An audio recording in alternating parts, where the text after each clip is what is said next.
લક્ષ્ય ન્યૂઝ, એક નજર, એક લક્ષ્ય.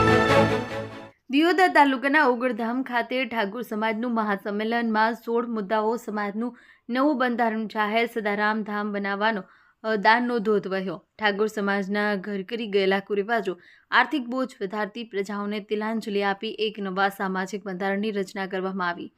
બનાસકાંઠા જિલ્લાના દિયોદરમાં આજે વાવ, થરાદ અને ઉત્તર ગુજરાતના 27 તાલુકાના ઠાકોર સમાજનું એક મહાસંમેલન યોજાયું હતું. સંમેલનમાં સમાજમાં ઘર કરી ગયેલા કુરિવાજો અને આર્થિક બોજ વધારતી પ્રથાઓને તિલાંજલિ આપીને એક નવા સામાજિક બંધારણની રચના કરવામાં આવી હતી.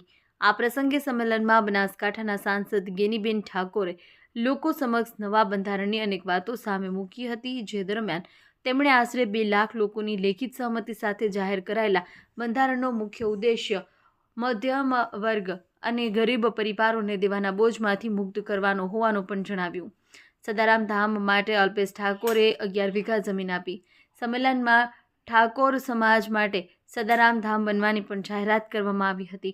આ માટે ગેનીબેન ઠાકોરે ખોળોપાથરી દાન માંગ્યું હતું, જેમાં તમામ લોકોને 100 રૂપિયા આપવા અપીલ કરી હતી. દરમિયાન કાર્યક્રમમાં ઉપસ્થિતમાં હાજર રહેલ ભાજપના ધારાસભ્ય અલ્પેશ ઠાકોર, લવિંગજી ઠાકોર, કેશાજી ઠાકોર સહિતના નેતાઓએ અને સમાજના મોભીઓએ 11 વીઘા જમીન દાન કરી હતી.